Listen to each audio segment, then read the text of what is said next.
Mehremeyim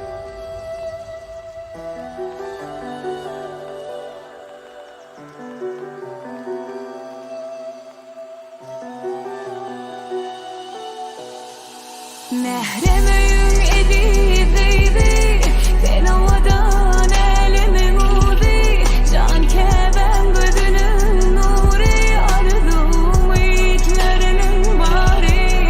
Mehremeyim ediydi sen havadan elimi mudi can keven gözünün nuri arzum itlerinin bari.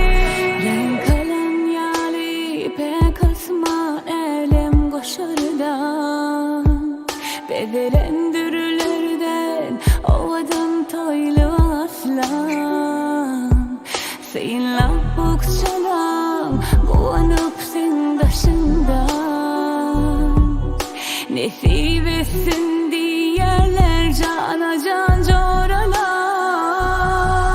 Mehremeyim ediydi sen havadan elimi mudi can keven gözünün nuri arzum itlerinin bari.